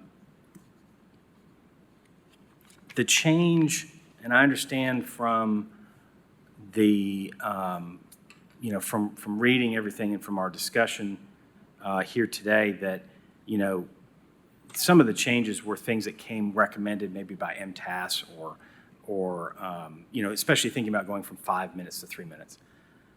I don't have a fundamental argument with that. If a majority of other jurisdictions use 3 minutes versus 5 minutes, and I think that's the case, then I think that's fine. I guess the problem I have with it, though, for us is that for decades, people have been used to having 5 minutes, and if we're going to move it to 3 minutes, I really have a hard time with that. The final part that I think of is just looking at, what we're dealing with tonight. We have 2 members who aren't here, so it'd be nice to have them being able to weigh in on this. But also, even though we're making that change to section, to the 9th section there, I'm also really hesitant on this current council passing rules that will go into effect for a new council. I really think what's better is for the new council to adopt their rules, not this current council. So I think two pieces that I would throw out there. One is maybe this needs to get postponed for a period of time so that we can have a full contingent of our 9 here. But second, I think I'd be more comfortable with postponing this so that it's brought up with the new council that'll be seated in January. Thank you. Next person is Debbie Helsley. Councilmember Helsley? Okay, Councilmember Singh, sorry. I was just trying to call people who hadn't spoken yet, and you hadn't, but Councilmember Singh also hasn't. So go ahead. Thank you, Mayor. Councilman Roberto, I think you have quite a few really good points, especially 2 members being absent. I know a lot of work has been put into this, and I do want to thank everybody that was involved. I want to hear more about Councilmember Parker, what you were saying about bringing something forth to council, and if there's not a second, it's over. Mm-hmm. Can you speak to that piece? Because I didn't really catch that in there. That language is in Section 7 of this ordinance. In that section, it says, any proposed ordinance or resolution properly on city council agenda may be considered and debated by the members of council with a motion and a second on the floor. And that requirement that a motion and a second be on the floor was added in. So that was not included in our rules before. So, That we cannot have a discussion unless there is a second. right. Okay. I think I would like to postpone this, one, for some more clarity for myself, have some more members here, and then to consider dividing this question as well. Second? You're making a motion to, well, you have to do just one at a time. I'm making a motion to postpone for 2 weeks. Okay, Councilmember Singh's made a motion to postpone for 2 weeks. Is there a second to the motion to postpone? I'd like to make a friendly amendment request. I think, the public is seeing this now as well. I think 2 weeks is maybe not enough, so I'd suggest we do 4 weeks, and I'd second that if you make it 4. There's a friendly substitute motion or amendment to. I would like it to be a day when all of the council members are present. That piece is important. That would be 8 weeks from now? I mean, I think we can't always anticipate people's absences due to illness or whatever. I mean, Right. That's why I said 4, Yeah. because it gives more time to make sure everyone's going to. Put your light on if you want. I said 4 because it gives more time than 2 to make sure that everyone's going to be here. But again, there are some pieces that I still have issues with, so I'm okay with postponing it because I do think it should get voted on by 9 people and not 7. So are you okay with 2 weeks if we, because I think there'll be more people, I think everybody will be here in 2 weeks. I still think I'd be more inclined to vote for 4 instead of 2. So, I mean, we can either vote on it tonight or we can postpone it. Councilmember Singh, did you accept a friendly amendment, or do you want to stick with your 2? We're waiting for a second on the motion to postpone. Is there a second on the motion to postpone? Well, another friendly amendment is consideration of November 11th council meeting. That's like that's 7 weeks, or 8 weeks. Okay. So right now, we're up to 4 weeks or 8 weeks. I say let's postpone for 4 weeks, but I do want all of the council members to be there, so I don't know how we would handle that if people were absent. Any thoughts on that? Okay, there's a motion to postpone till October 14th. Is that the date of the agenda, council meeting, okay? And just for transparency, I will not be here then. That's why I picked Okay. the other date. Well, now I understand. Vice Mayor Smith, do you want to make a comment on the motion to postpone to October 14th? That's what we're discussing Sorry, not right on the now. postponement. Okay, all those in favor of the motion to postpone to the 14th, say aye. Any opposed? I was really quiet, you guys. I'm having a hard time. I think that was like 2-1. I didn't even hear anybody vote. Yeah. I heard you say no. I heard 2 people say yes. I didn't know what anybody over here was saying. Now, let's do it again. All those in favor of postponing this until October 14th, please say aye. Aye. Aye. Any opposed? I think we need a roll call vote. I can't tell what. you guys are Councilwoman saying. Singh. I would like, To October 14th. Okay. Councilwoman Fugit. Sure, but I have some, will you call on me at the end of this, please? I'd be happy to. Councilwoman Helsley. Councilwoman Helsley votes aye. Councilwoman Parker. Councilwoman Ryder. Am I allowed to ask a question? Not doing. Only Did procedural. Councilwoman Parker say she's not going to be here on October 14th? Yes. That's what I heard you say, yeah. I mean, if the reason to postpone it is to postpone it until all members of 9 people are here, could we not just postpone it for 2 weeks? So I'm going to vote no to this motion. How about that? Since we're voting. Councilman Roberto. I'm going to vote yes, but I think it's difficult because we've got one person that's not going to be here. Councilmember Roberto votes aye. Vice Mayor Smith. I'm not going to vote on a postponement to make sure everybody's here when I know somebody's not going to be here. So no, it's ridiculous. Mayor, the vote is 4 in favor and 2 opposed, with 1 abstention. Okay, I guess the motion, Councilmember Singh? Is there no change? I would like to go with what Mr. Smith is saying, that if we already know Amelia's not going to be here, why are we moving it to this? Well, I'd like to do it. that was your motion. I mean, Okay, so change my vote. okay. You can vote against your own motion. Yes. I am doing Okay. that. 3 in favor, 3 opposed, Mayor. The vote is tied. Okay, a tie vote means the motion fails. Okay, we're back to the original motion, which unless we decide otherwise, will be voted on tonight. Councilmember Fugit. Thank you. I just want to answer some questions that my colleagues had. I'm not debating whether we postponed this or not. I'm trying to explain some things.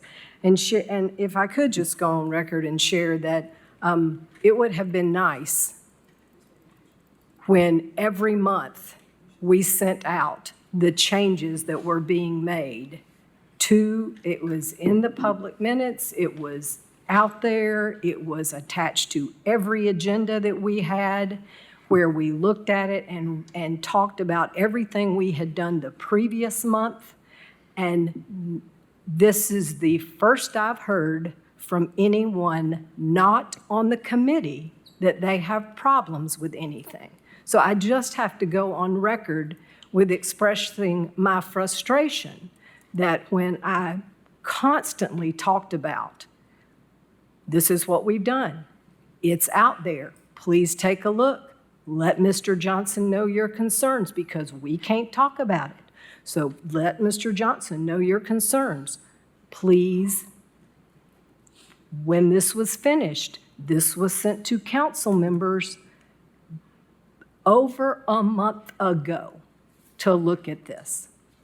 And this is the first time the people on the committee are hearing any of these concerns. So I'm sorry if I seem a little less happy, but I am very, very upset that the committee has been disrespected, it feels like, in its work when these things could have been answered, addressed, and if we knew there were concerns, we would not be putting the entire council in a position to vote yay or nay on things that were recommended by the task force because they heard no objection from any other council member that is being asked to vote on it tonight.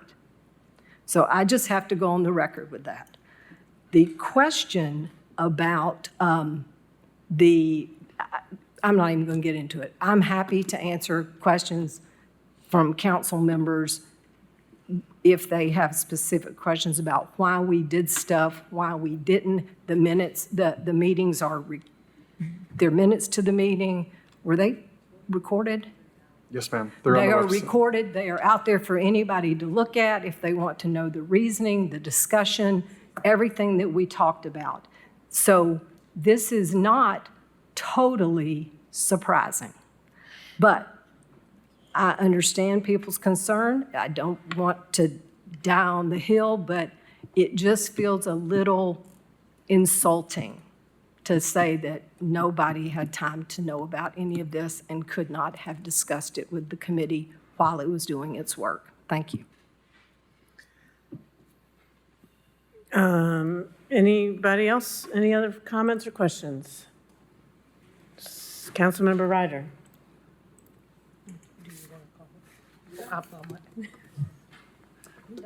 Okay. I would like to express my appreciation for the members of this committee, and I do appreciate that you did come to council meetings. I also want to point out for everyone that several members of this body would show up here and meet, I believe, starting at 3:30 in the afternoon, and then also have to do beer board at 5, and then turn around and do council, which we know can last until 11-ish at night quite often. So I appreciate the time that you went into it. I appreciate the efforts that Mr. Johnson went into to follow up with us. And also Chair Fugit giving us a report at the top of the meeting of what was discussed. We were invited every step of the way to provide feedback. That is correct, and I appreciate that. I am prepared to vote tonight or further deliberate on these. I would say that anyone who has a will to postpone these, that you would only postpone them 2 weeks, if you must, to include the other 2 members of this body who, for their own reasons, could not be here with us this evening so that we would have full. But that is it, and I see no reason to postpone them any further, and that's my 2 cents. Okay. Vice Mayor Smith? Is that a substitute motion? No, it was just 2 cents worth, but if you want another. What is the motion on the floor? The motion on the floor is just as it stands, to vote on it tonight on first reading. Okay. It is first reading. Yes, ma'am. So maybe everyone will be here. Mr. Frost just pointed out in 2 weeks we'll be at second reading. I'm done, friends. Vice Mayor Smith? I didn't get the hint, sorry. I think the idea is in 2 weeks, we expect all council members to be here for second reading, if you all pass it on first reading. No, council member, okay, seeing no further questions, all those in favor, please say aye. Aye. Any opposed? Motion carries. Motion to approve, main motion. Okay, I think it was 6-2. 5-2. Someone, oh, sorry, yeah. Thank you. Okay, motion carries, moving on. Next item, please. 12Z is an ordinance amending Chapter 7.5 of the Knoxville City Code, Article 2, by adding Section 7.5-88, Rule 27, electronic participation, whereby establishing the ability to allow council members to participate in meetings by electronic means under specific circumstances. Move to approve. Motion made to approve and seconded. Councilmember Fugit. Thank you, Mayor. This ability to do electronic participation was enacted by the Tennessee State Legislature. We decided to take advantage of that option. There are restrictions in there about how we can participate. Only one council member cannot be here and can be participating electronically. The rules are in there, but this only came about because it is now allowed by the state, and there may be times when, for medical necessity, a colleague might need to be able to participate electronically. Vice Mayor Smith? Thank you, Mayor. I just want to say that I had some concerns with this one, but in the effort to find consensus, I will be supporting it. Seeing no further questions, all those in favor, please say aye. Aye. Any opposed? Motion carries. 12AA is an ordinance to amend Chapter 7.5 of the Knoxville City Code, Article 2, by adding Section 7.5-89, Rule 28, Rules Committee, whereby establishing the City Council Rules Committee. Move to approve. Motion made to approve and seconded. Councilmember Fugit. I will just say, after this laborious task that we did not get all the way through, wisely, it was brought before the task force to create a standing rules committee so that this doesn't have to be done this way again. Other elected bodies have standing rules committee where things can be referred and brought back to a standing committee to make rules. Vice Mayor Smith. Thank you, Mayor. I just want to mention that this takes effect with the new council.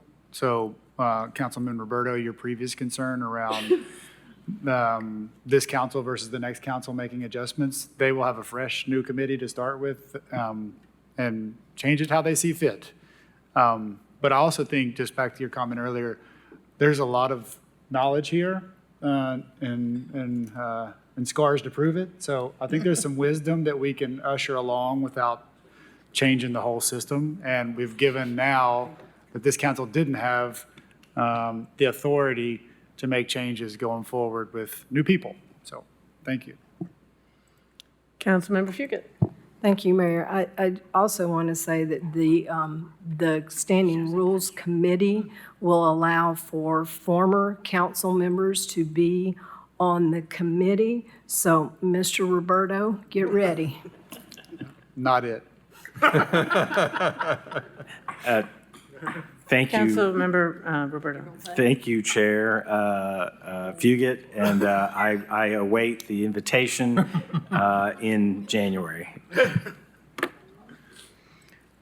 Seeing no further lights on, all those in favor, please say aye. Aye. Any opposed? Motion carries.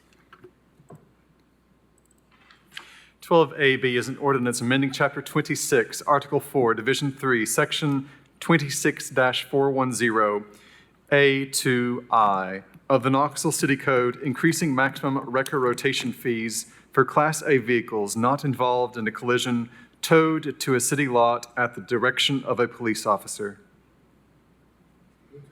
Motion made to approve and seconded. Councilmember Ryder. Nothing. I was going to, I don't know. Mr. Bradshaw is here if there are questions. That was it. Mr. Bradshaw. I was going to yell Nick. Yeah. So sorry, Mr. Bradshaw. Just quick question is this what we also increased like a year or two ago, or is this different than what we adjusted previously? I think that was the amount the wrecker companies got as well, but was it maybe different vehicles? These rates were increased in 2022. Okay. These are what we call rotation rates in the code, which are tows that are directed by a police officer. That when the 2022 rate increases happened, we did 50% across the board. You did 50% across the board increases for every category except this one. Okay. Class A vehicles involved that were not involved in a collision. This one was only raised 25% at that time. Okay. Thank you for the clarity. You're welcome. Appreciate it. Yep. Any further questions or discussion? Seeing none, all those in favor, please say aye. Aye. Any opposed? Motion carries 6-1.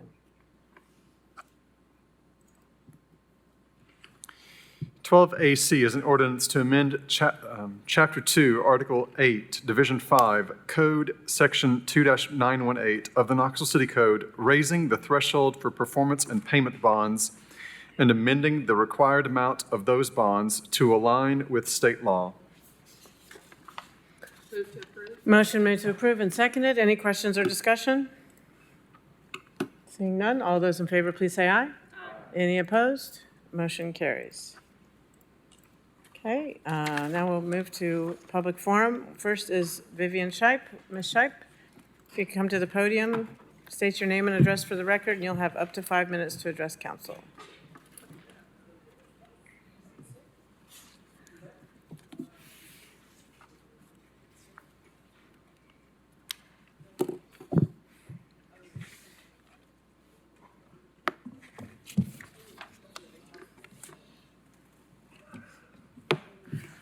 Vivian Scheib, 37914 Knoxville.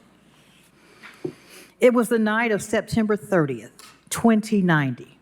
The people had gathered in the circle for the great retelling. They had come from far and near, scattered to the winds oh so long ago. The elders encompassed the people. The oldest among them looked out over the crowd. Tonight, they would pass on the tale, for it is in the retelling of the stories the people remember. The griot remembered the first wave of removal, for she had been a young girl.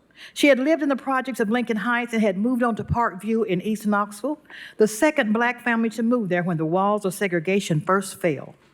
She remembered hearing the tales of her elders, the pain and hurt in their voices, the stories told by her friends displaced from their childhood homes, of how the first of the land was taken by a tsunami of change that had risen from the waters of urban removal, sweeping out the bottom and all the homes and businesses of their great culture, leaving the land and its people forgotten for 65 years, proof of their greatness now festering wounds only available to see in the archives of the great Beck Center on the International Corridor and in their minds and hearts. Tonight, the old griot would tell the story of the second wave of this tsunami of removal, for it now had been another 65 years. She remembered the waves had started in what was then known as City Hall, how the waters of greed, destruction, gentrification, exclusion, manipulation, and deception had washed straight down Magnolia, flowing down 40 East, breaking over the banks of Cherry Street, covering and changing the land. She remembered how subtly the waters of change took over. Washington Pike, Jefferson, Woodbine, Fifth Avenue. And with the power and consent of the administration, the unrelenting waves met with those on Magnolia and continued the onslaught, taking Linden, her beloved Parkview, MLK, until the waves combined with the ghost waves of the first urban removal and flowed nonstop until it crested where Asheville Highway and Rutledge Pike used to meet.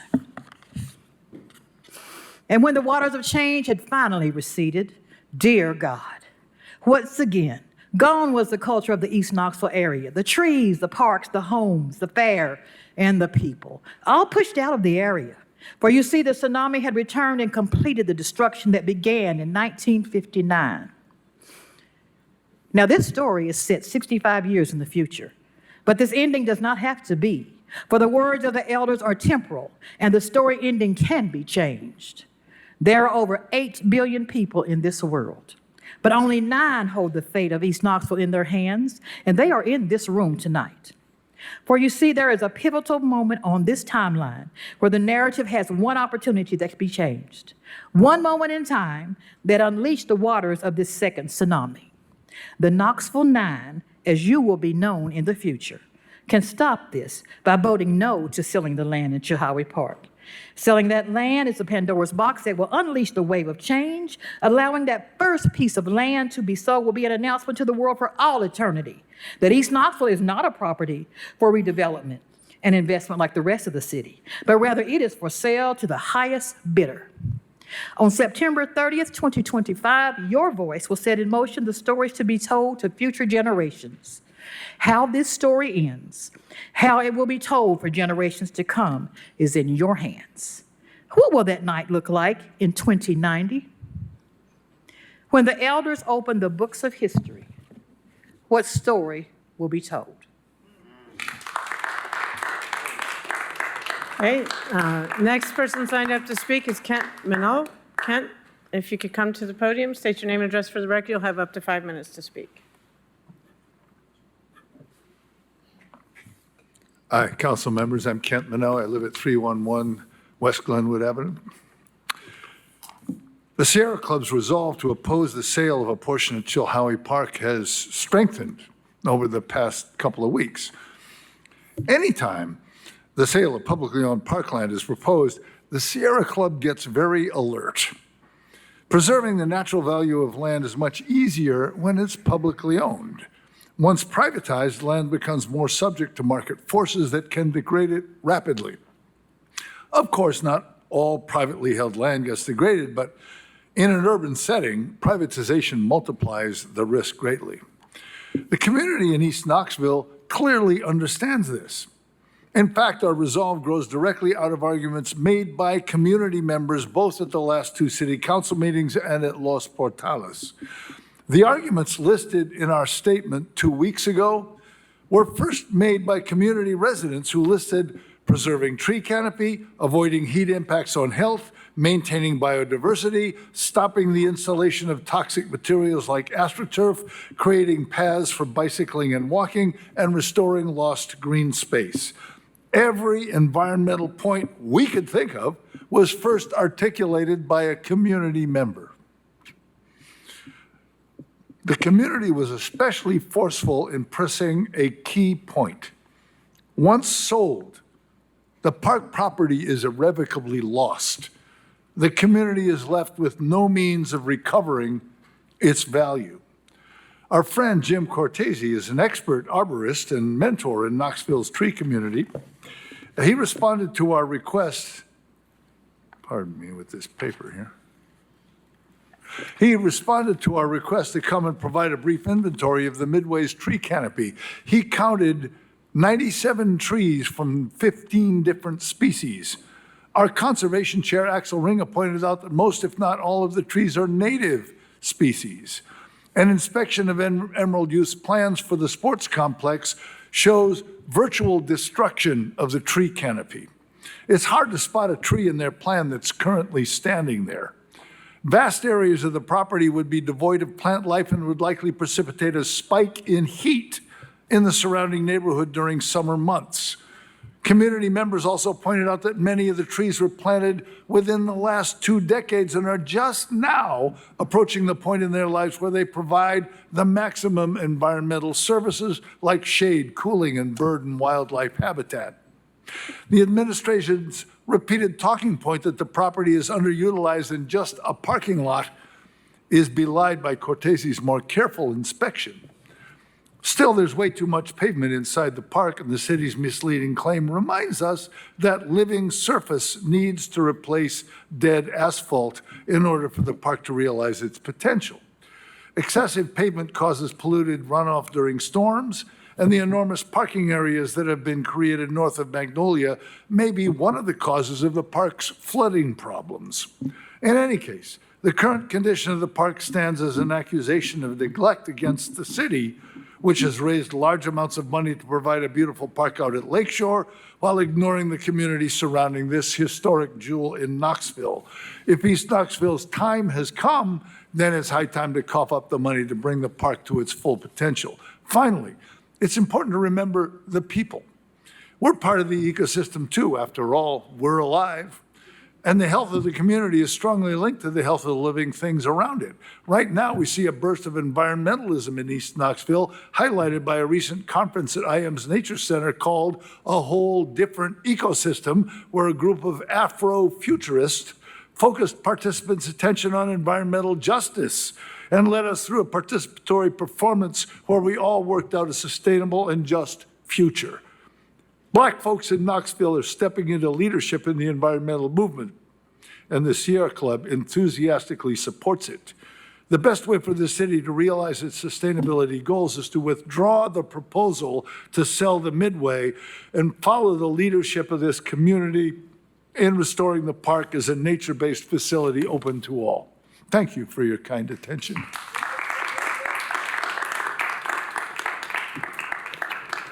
Next person signed up to speak at public forum is Skakila Smith. If you could state your name and address for the record, you'll have up to 5 minutes to address council. Hi, I am Skakila Smith, 317 South Castle Street. Thank you. So the sign I'm holding up tonight, of course, has to do with the signatures that are now public for all of you guys to witness and see, and even the email information that documents that these are all genuine signatures. 1807 is the number as of 5 o'clock before I entered. Mayor Kincannon, why have you not reached out to me? Why? That is a rhetorical question, because I would not waste the little time that y'all gonna give me waiting for a response. So I'm really here to talk to your peers, because I think I'm so vocal that you actually are quite aware who I am. So for your peers, my name is Skykeela Smith. I am an English educator at Austin East Magnet High School. I'm a level 5 educator for the past 4 years at that school. Why is my voice not valued? So my grandmother once told me that no response is a response. So I'm trying to figure out why you're vetting a community, but you are not finding value in the residents of the community.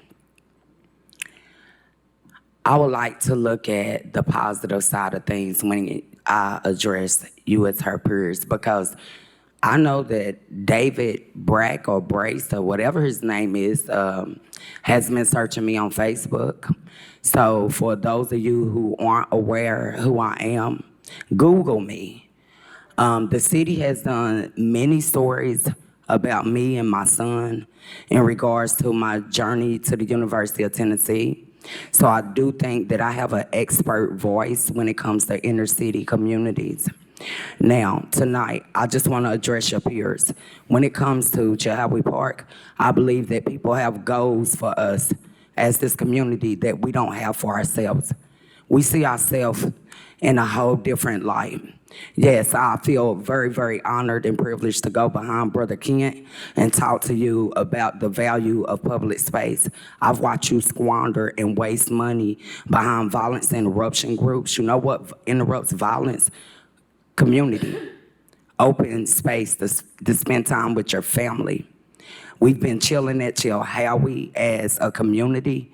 This is not an East Knoxville issue. This is a Knoxville issue. That park is an opportunity for us to grow as a community. I don't know why we're not looked at like Market Square or Lake Shore. You're capping our economic opportunities. Why would you bring somebody in and then we have to pay them to use land that was once public? So I don't want to be offensive here tonight. I'm coming again, and you're going to continue to see me. You're going to continue to see me because I am that community. I'm in charge of a generation coming behind me. My grandchildren are in that community. I'm not going to let up. We deserve public green space. I do think that Emerald Youth has good intentions, but I do know that there's a darker side to systematically dismantling neighborhoods. I've watched that take place out Lonsdale. They have not benefited, but economically, Emerald has. Even if you give them that land, that's exactly what you're doing. You're giving them Chilhowie Park. We don't economically benefit, nor does the city. You're giving property away. Land is wealth. However, you don't see value enough in us to allow us to own the property if you don't want it. If there is a problem with the piping and the sewer line and runoff and the flooding that someone else before you created, because I do know about the problem trying to be rectified on Prosser Road, and now there is, thank you, beautiful, and now there is an issue with the park. So like, all I'm asking you again tonight is give us a chance to be ahead of our own future. We would like to spend time at night under the stars with our children. We would like to have drive-in movie nights. We would like to have former markets. So like, we just have a different vision for our community. Yes, Austin East is down the street from the school, but so is my home. Thank you. Thank you. Those of you who don't have the petition information, here's information I would like to give to you. I don't want you to leave here tonight and not understand who I am. Ms. Google Smith, me. we can, if you hand that to Mr. Claybo, he can make sure people get it afterwards. Thank you. Next is Famika Elliott. You could start by stating your name and address for the record, and you'll have up to 5 minutes. Famika Elliott, 3791214. Good evening, Mayor Kincannon and council members.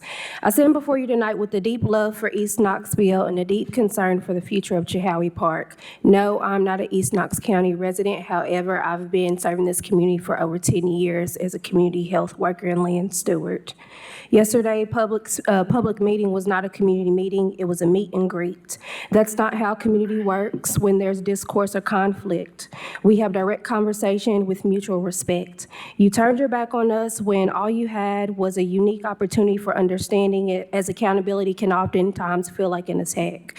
The city is reshaping East Knoxville without acknowledging the past, as since 2019, the community has shifted drastically. This isn't a black or white issue. As you saw yesterday at E.B. Davis, and all demographics and ethnicities and backgrounds were represented. We have Black and Indigenous Americans, Hispanic community members, white Americans, African, Burundi, Congolese, and Ukrainian refugees in the East Knoxville community. The 2019 plan excludes the African American Equity Restoration Task Force that has coincidentally established shortly after the 2019 Chihowie Park redevelopment plan, and without protecting the very people who have sustained these neighborhoods for generations. The proposed sale of the 12 acres of the park to the Emerald Youth Foundation is not equity, it is displacement dressed up as progress. Selling it to a private faith-based organization, raises profound ethical, cultural, and constitutional concerns. Here are the facts that make this deal unacceptable. It relies on an appraisal commissioned by the buyer, not the city. That is not transparency, that's conflict of interest. It ignores the recommendations of the African American Equity Task Force that you so-called developed, despite the fact that this land sits in the very area they prioritize for restorative investment. Was a task force developed and repackaged and rebranded to silence community voices in the name of progress? It offers no enforceable protections for residents already struggling with rising taxes and rent, as it fails to invest in any businesses, let alone black businesses or legacy residents. It recycles the same harmful language like blight, underutilized land, incompatible uses, the same words once used to justify demolition of vulnerable communities in Knoxville, with an iron fence as tight as Fort Knox, reinforced by a chain link fence until recently. Barring access to the public is supposed to serve beyond East Knoxville. And let us also remember the ethical issues at stake. When you sell public land, you transfer it from public trust into private control, often forever. You risk excluding the very people it was meant to serve.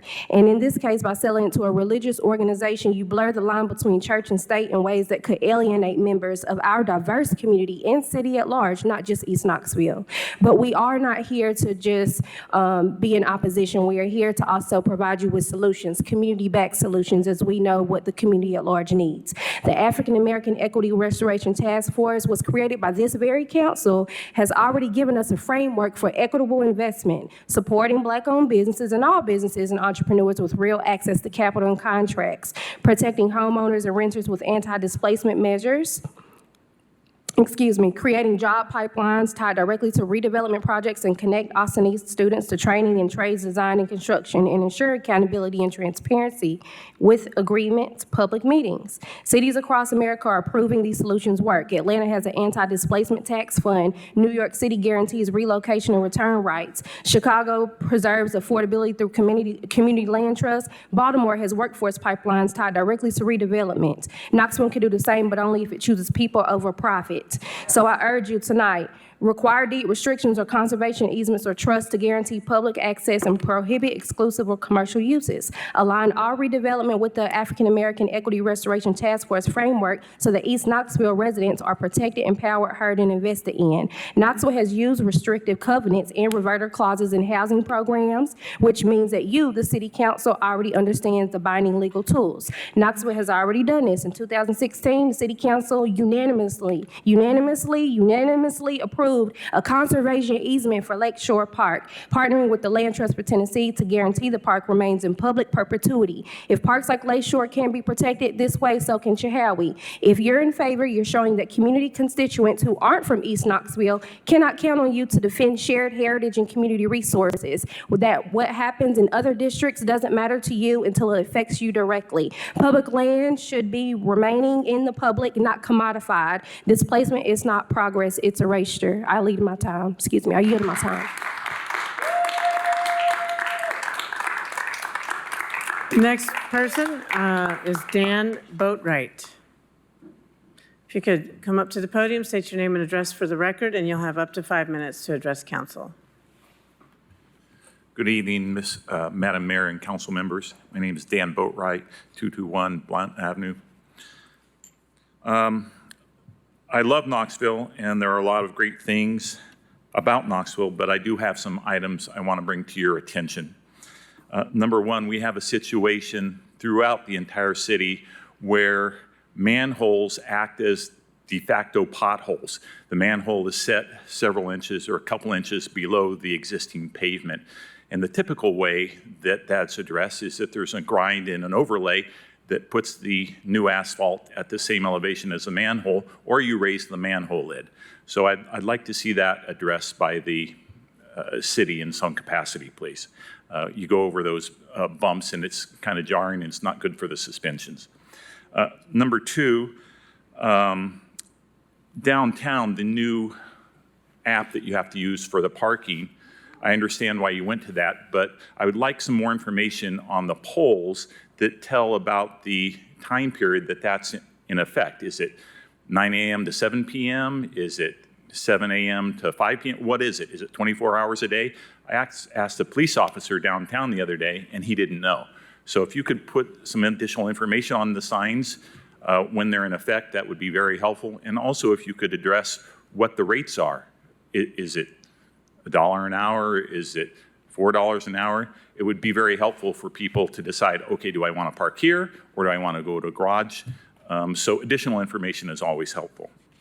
The third issue, there are a lot of privately owned parking lots downtown, and they do not, for the most part, have their rates posted. You have to get on your app and figure it out what it is, and you have to pull over, and obviously you're not supposed to use your phone while you're driving. So if they had their apps posted, it would be a lot easier to determine if you want to go to this lot or if you want to use the city streets. There are about 3 or 4 that actually do have their rates posted, but that's out of 15 or 20 lots downtown that are privately owned. The final item I want to bring up is there's a lot of old gum spots on the sidewalks downtown, on Union Street, on Gay Street. There's hundreds and hundreds of these black gum marks that really need to be pressure washed off the sidewalks. It's really an eyesore for people who come to town seeing these nasty gum spots all over the sidewalk. So if some attention could be paid to that, it would really help the downtown look. And lastly, I'd like to say I'm okay with the 3-minute rule. I think that's fine. That's enough time to get your thoughts together and get a point across. However, I would like to see this public forum period at or near the beginning of the meeting. That would sure help a lot so people don't have to sit through the items that the council members are discussing and that a lot of the public is not really interested in. It's kind of boring and maybe even boring to the council members too. And lastly, I would like to see speaker cards provided so you don't have to email or call up before PM on the same day to get on the public forum to address the city council. If you had public speaker cards up here, you could fill them out, give your name, address, give it to the gentleman here before the meeting or during the meeting, and he could provide them to you, Madam Mayor, and you would know who's wanting to speak and who's not. But it's a little bit of a burden to ahead of time sign up, and you want to encourage more public participation, not less. So I think this is a way to do that. Thank you for your time. Thank you. The 6th speaker is Constance Every. Ms. Every. Mayor, Are there additional speakers signed up? There are a total of 10. I'm just saying somebody notepad it too. If we pass our rules, we can Yeah, allow this all is the 10. sixth one. Well, none of the speakers so far have stayed within 3 minutes. I just wanted to note. Even the one who said it would be okay with him to change it. I would like to attempt to allow for all speakers tonight. Oh, wait, y'all only letting 6 people speak? Y'all not gonna let all 10 of us speak? Ms. Every, do you want to speak? Because if that's the case, I'll let sister over there, who I think signed up, and she has information that she wanted to share tonight. She can come speak in my spot. Because, yeah, I already spoke. We're gonna do like Tommy said, keep it fair. You know, so. You sure, sis? Sure. Okay. All right, fine. Yeah. So you are speaking, or you? Yeah, I'm gonna run it. You know I'm about to run you down. Come on, run it. 5 minutes, we ready? Rock and roll? Let's do it. So, one of the things I want to bring up, shout out to everybody that brought up the park. September 30th, that's the deadline. September 30th, continue to call, continue to email, continue to text, continue to have the conversation with the council members. They are the ones that's going to vote, not India. The council will make the vote. So continue to contact your elected body. But what I wanted to highlight was Paul Noel, and what are you guys doing to address the viral assault of the police officer who knocked out the woman? I don't care about the badge. We all know that scientifically, historically, statistically, whatever you want to choose, a man versus a woman is a 99.9% time knockout for the guy. And KPD is famous right now, once again, because a police officer, for whatever reason as a man, who had a taser, who had mace, who could have used his physical strength to just maintain her, instead decides to knock this woman the hell out. That's just the best way to describe it. And that's why they're going viral right now. But this continues to be the high life conversation, because we always keep talking about how much money we dump into KPD, millions of dollars, all this violence reduction training, all this de-escalation training, all this mental health training, and yet it still seems to be counterproductive time and time again. When the cameras are rolling and the spotlight is on the police department, instead of seeing these worthy investments of our tax money, we're seeing failure of performance all over again. Now, let's keep in mind, they have their real-time crime center. And we got these drones, guys. Y'all remember the drones, the military-grade drones, the ones that can do things that I've seen in combat actually be able to perform? That's the level of drones that they have, which is insanity already in itself. But you have to continue to watch how, if they can't control their officers on a simple traffic stop with a mother and a child and not have an officer assault a woman in the process, what makes you think they're capable of using military drone grade equipment?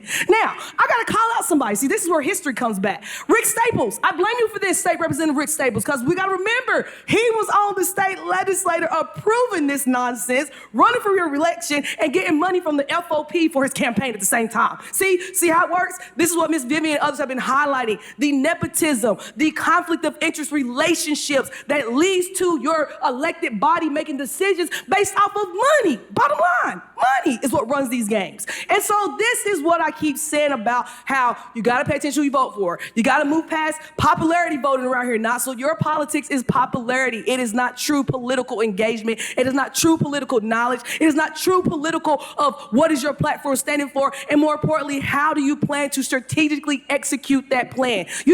Debbie something, what's that lady named? Pro-police Facey, whatever. I won't waste time with names, but y'all know what I'm talking about. The pro-police lady in the 1st district race. She made a claim that is not true for a council member. She's been telling her voting body that she will ensure police officers stay in school. Well, shameful on her, because you don't have no such authority or jurisdiction in your council seat to do that. That's the mayor. That is Knox County School Board, and that is the Knox County Sheriff Department that makes the memorandum of agreement about police officers in the school. So the woman is literally selling a lie as her political platform. And it's shameful that she's able to do it because no one's fact-checking her.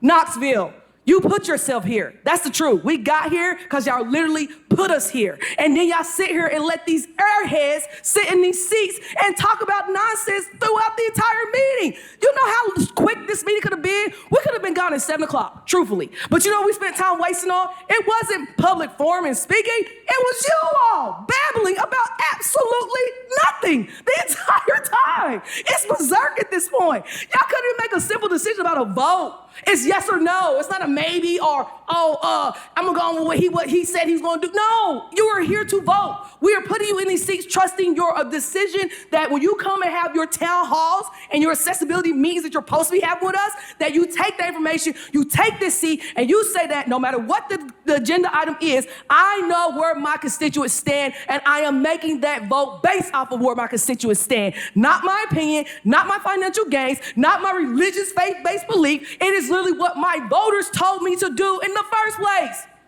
Knoxville, this is foolishness and a pure circus to watch you all in action. I have seen student governments run itself way better than you all, and I don't understand why. I cannot fathom why. I have yield my time because it doesn't make sense how you all operate. Do better, please. For the love of God, do better. Okay, Council Member Mayor, I'd like to move to extend public forum for another 12 minutes to allow the remaining speakers to speak. Well, there's 4 speakers. That would be 3 minutes each. Okay, council members, a motion has been made to extend public forum by 12 minutes. Is there a second to the motion? The people said. Okay, the motion fails for lack of a second. This meeting is adjourned.